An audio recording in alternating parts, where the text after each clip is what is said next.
Pasé 4 días llorando en este lugar y en muchos otros. No muevas, no lo Sentí el alma llena de una enorme amargura. Y fue entonces cuando me pregunté, ¿hasta qué tiempo esas obras podrán ser conocidas por todos?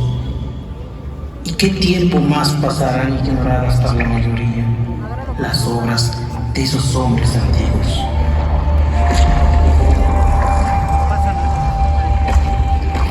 Cuenta el Popol Vuh la mitología maya del pueblo de los quichés. Cuenta la creación de los hombres del maíz. Yunzilo, Apsipsaho, Ahpator Tepeu, Yetelgucumatz. Los progenitores, los creadores y formadores de Peu y Gucumatz hicieron a los hombres. De tierra, de lodo, hicieron la carne del hombre. esperamos a la otra. Pero vieron que no estaba bien, porque se deshacía. Estaba blando, no tenía movimiento, no tenía fuerza, se caía, no movía la cabeza, no podía ver hacia atrás. Al principio hablaba, pero no tenía entendimiento. Se humedeció dentro del agua y no se pudo sostener. Entonces los creadores, los formadores, desbarataron y deshicieron su obra, y enseguida dijeron: Hay que reunirse y encontrar los medios para que el hombre que formemos, el hombre que vamos a crear, nos sostenga y alimente, nos invoque y se acuerde de nosotros. A continuación vino la adivinación, la echada de la suerte con el maíz y el cité, y fueron hechos los muñecos labrados de madera. Se parecían al hombre y hablaban como el hombre. Poblaron la superficie de la tierra. Existieron y se multiplicaron. Tuvieron hijas, tuvieron hijos los muñecos de barro, pero no tenían alma ni entendimiento. No se acordaban de su creador. Caminaban sin rumbo y andaban a gatos. Sus piedras de moler, sus vajillas de barro, sus ollas, sus perros, sus pavos, todos hablaron. Todos, tantos cuantos había, manifestaron. Nos hicieron daño, nos comieron, les toca el turno, serán sacrificados. Y dicen que la descendencia de aquellos son los monos que existen ahora en las selvas. Por esta razón, el mono se parece al hombre. He aquí el comienzo de cuando se celebró consejo acerca del hombre, de cuando se buscó lo que entraría en la carne del hombre. De Pashir, de Cayalá, así llamados, vinieron las mazorcas amarillas y las mazorcas blancas.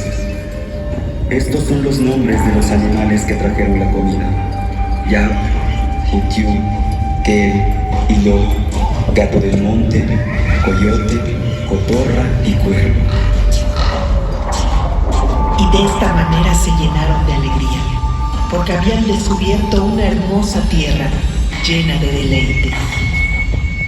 Abundante en mazorcas amarillas y mazorcas blancas, y abundante también en mucho cacao. Innumerables los zapotillos rojos, las frutas, los frijoles, la miel. Los animales enseñaron el camino. Y moliendo entonces las mazorcas amarillas y las mazorcas blancas, hizo Shmocané 9 bebidas. De maíz amarillo y de maíz blanco se hizo su carne. De masa de maíz se hicieron los brazos y las piernas del hombre. Únicamente masa de maíz entró en la carne de nuestros padres, los 4 hombres que fueron creados. Esto hicieron los progenitores de Peu y Gucumatz, así llamados. Entonces tuvieron apariencia humana y hombres fueron. Hablaron, dijeron, vieron, oyeron, anduvieron. Hombres buenos, hermosos, rostros de varones. La memoria fue, existió. Entonces existieron también sus esposas, vivieron sus mujeres. Los dioses celebraron consejo. Así, durante su sueño, los 4 recibieron mujeres verdaderamente bellas. Cuando se despertaron,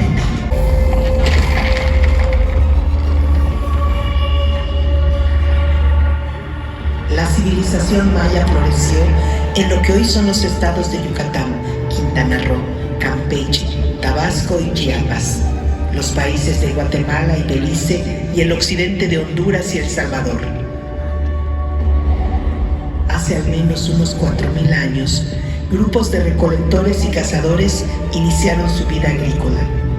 Con el tiempo, fueron creando sus propios caracteres culturales, ocuparon una mayor extensión territorial y se intensificó el intercambio cultural y comercial con otros pueblos mesoamericanos. Los antiguos mayas construyeron decenas de ciudades-estado, con imponentes centros ceremoniales como Palenque, Puxmal, Yaxchilán, Chichén Itzá, Tikal, Calakmul, Toniná o Bonampak.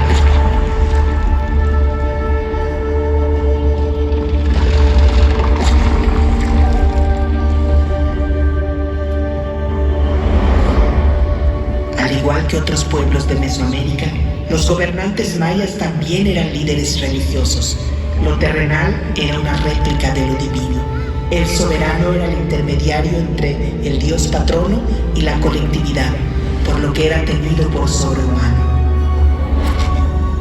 La mayoría de la población se dedicaba a la siembra de maíz, frijol, calabaza, chile, tomate y cacao.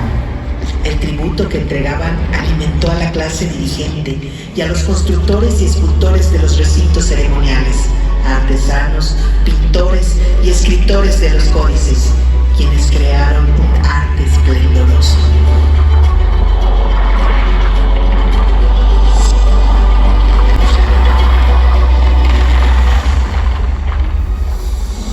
Esta es la ciudad de Chichén Itzá, una de las más imponentes urbes construidas por los antiguos mayas. Su mayor esplendor tuvo lugar entre los años 900 y 1200 de nuestra era, cuando llegó a ser habitada por más de 50.000 personas. Es una ciudad cosmopolita y diversa, corazón de toda la península. El espectacular juego de pelota de Chichén Itzá es uno de los más grandes de entre las antiguas ciudades mesoamericanas. En un enorme friso, la cabeza del perdedor decapitado representa la pelota para el juego, un sacrificio humano necesario para el orden divino. Esta construcción fue diseñada para observar la bóveda celeste. Los antiguos mayas fueron grandes observadores del universo y desarrollaron avanzados conocimientos matemáticos, siendo de los primeros pueblos del mundo en utilizar el celo. Los calendarios mayas son probablemente los más complejos que ha creado la humanidad. Calcularon con gran exactitud el año solar, el ciclo lunar, los eclipses y el movimiento de Venus.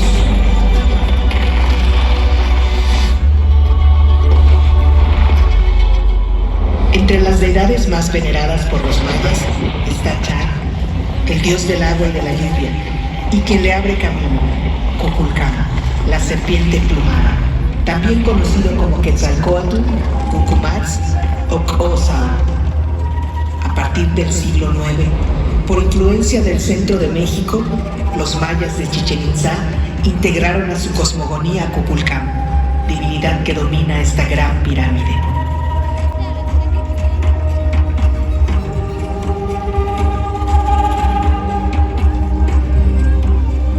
En su interior existe un pasadizo que lleva a dos bóvedas, donde fue encontrado una representación del jaguar, animal sagrado maya, y la escultura conocida como Chacmol, un mobiliario ritual que su uso y significado sigue siendo un gran misterio. Cada solsticio de primavera, en esta pirámide se observa descender a Kukulcán, ser divino que provoca el flujo de las sustancias entre el mundo de los dioses y el mundo de los hombres. Es el extractor. Como viento abre camino a las lluvias, como Venus abre camino alternadamente al sol y a las sombras de la noche. Como señor de los árboles cósmicos abre el camino calendárico a los dioses transformados en tiempo. Extrae al género humano y al niño que nace. Extrae para el Kukulcán sostiene el cielo.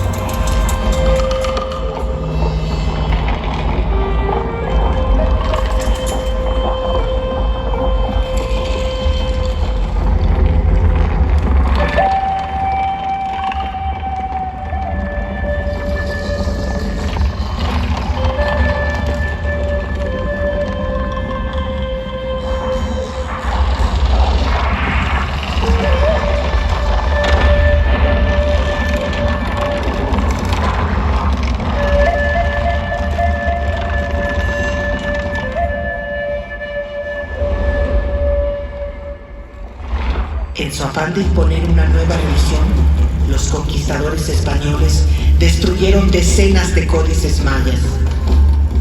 Hoy solo conocemos 3 y algunos escritos posteriores a la conquista. Los Chilambalan cuentan las alianzas, guerras y migraciones de los pueblos de la península de Yucatán, así como las profecías de un tiempo que consideraban cíclico.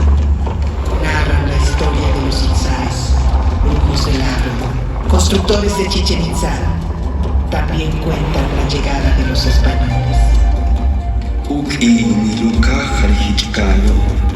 Será el comenzar de los ahorcamientos, el estallar del fuego en el extremo de los brazos de los blancos, cuando caiga sobre la generación de los hermanos menores el rigor de la pelea, el rigor del tributo, cuando les venga la gran entrada del cristianismo, cuando comience el mucho trabajar en los pueblos y la miseria se establezca en la tierra, cuando se extienda por toda la tierra la palabra del Dios de los cielos, solo de pecado hablará, solo de pecado será su enseñanza, inhumanos serán sus soldados, crueles sus mastines bravos.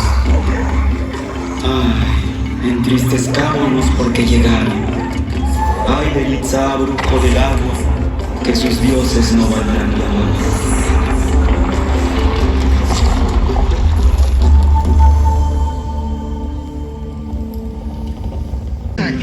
El pueblo maya resistió a la colonización, manteniendo vivas sus tradiciones, lengua y costumbres. Sin embargo, durante la colonia se formó una casta que dominó la península por mucho tiempo. A finales del siglo XIX, durante el porfiriato, estos grandes dueños y señores de la tierra extendieron el cultivo del nequén. Los campesinos que antes tenían cierta libertad de sembrar sus propias parcelas fueron arrastrados a las haciendas, donde nacían y crecían como peones acasillados. Los mayas, junto con miles de indígenas capturados en el estado de Sonora, fueron sometidos a la esclavitud por deudas, a trabajos forzados, a castigos corporales y a un profundo desprecio por su cultura. Un hacendado así justificaba el maltrato. Es necesario pegarles, es muy necesario, porque no hay otro modo de obligarlos a hacer lo que uno quiere. ¿Qué otro medio hay para imponer la disciplina en las filicas? Si no los golpeamos, no haya nada. Contra esas condiciones, los mayas se rebelaron. Cuando triunfaron los revolucionarios del norte contra la dictadura de Victoriano Huerta, en Yucatán las cosas comenzaron a cambiar. En 1915 el general Salvador Alvarado es nombrado gobernador provisional de Yucatán con la encomienda de llevar a cabo el programa de la revolución. Carrillo Puerto lleva 2 años en el Ejército Libertador del Sur. Aprende de la lucha de los zapatistas y ayuda a repartir la tierra en la región de Cuautla. Allá andaba cuando recibe noticias de su tierra. Me avisan que el general Alvarado está repartiendo tierras entre los mayas. Yo estoy muy contento aquí, ayudando a que los campesinos de Morelos reciban también sus tierras. Pero aquí tienen a Zapata, así que yo no hago falta, me voy a Yucatán. El gobierno de Alvarado suma a Carrillo Puerto a la tarea de repartir tierras en octubre. La participación del pueblo crece. Se realizan encuentros de obreros y campesinos. Se convoca al primer Congreso Feminista de México y se funda el Partido Socialista de Yucatán. Al frente de este partido, Carrillo Puerto organizó las ligas de resistencia. Poblado por poblado, en caseríos y haciendas, al grito de tierra y libertad, se organizaron miles de indígenas mayas. En 1917, los socialistas yucatecos ganaron las elecciones. Un trabajador ferrocarrilero es elegido gobernador y Carrillo Puerto diputado. Las fuerzas desatadas provocan algo imposible de imaginar años antes. En Motul se reúnen los hombres del maíz. Dirigentes de todas las regiones de Yucatán dan su voz. Hay que sembrar el maíz y ser autosuficientes. Hay que regenerar la comunidad, reanimar la cultura y recuperar la dignidad. Los hacendados enequeneros defienden sus privilegios y desde los tradicionales periódicos atacan al gobierno socialista. El presidente Carranza se inclina a favor de la oligarquía local, detiene a las primeras, que reprime a los dirigentes de las ligas de resistencia. Carrillo Puerto denuncia la restauración conservadora en Yucatán y sale exiliado a la Ciudad de México. Cuando es derrotado Carranza, los hacendados de Yucatán ya no tienen el apoyo del centro y Carrillo Puerto regresa a su tierra. En el puerto de Progreso lo recibe una multitud. En 1921, los socialistas en Yucatán se vuelven a organizar. Las ligas de resistencia crecen al llamado de Carrillo Puerto, que recorre todo el estado como candidato a gobernador. Antes de las elecciones, en el pueblo de Izamal, los dirigentes de las ligas se reúnen en un segundo congreso. Algunos que solo hablan maya o no saben escribir. Trazan sus objetivos, a los que llaman nuestras utopías. Se proponen la expropiación de las tierras de las haciendas y distribuir sin intermediarios los frutos del trabajo. También acuerdan promover las demandas feministas y desterrar los prejuicios que han esclavizado a las mujeres. El pueblo maya vota abrumadoramente por su curún Felipe, como le llaman, hermano Felipe. En la Plaza Grande de Mérida, el nuevo gobernador dice ante miles de personas: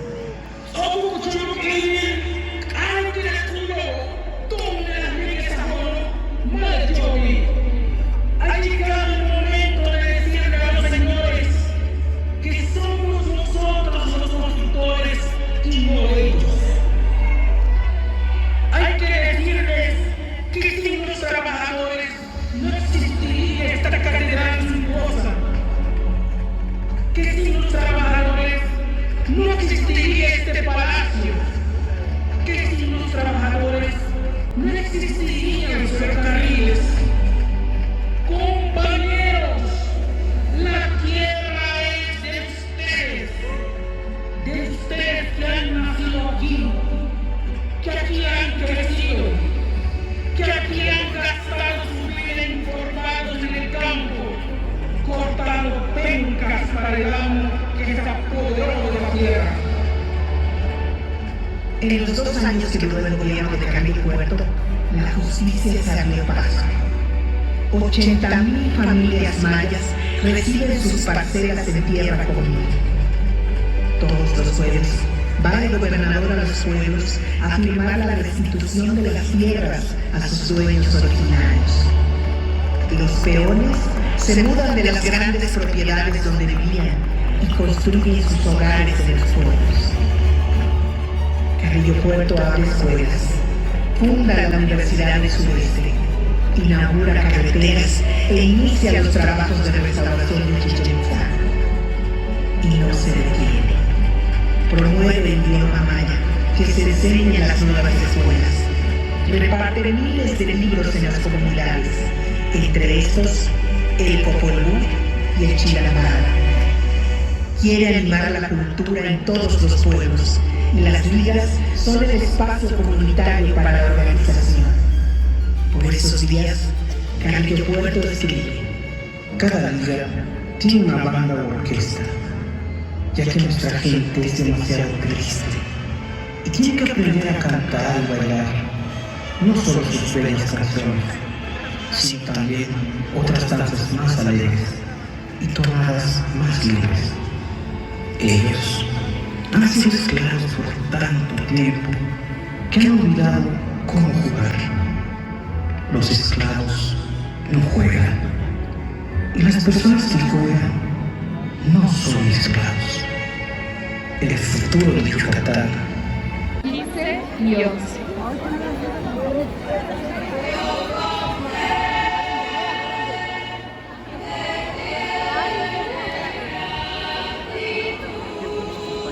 Vamos a sacar con las amigas, ¿eh?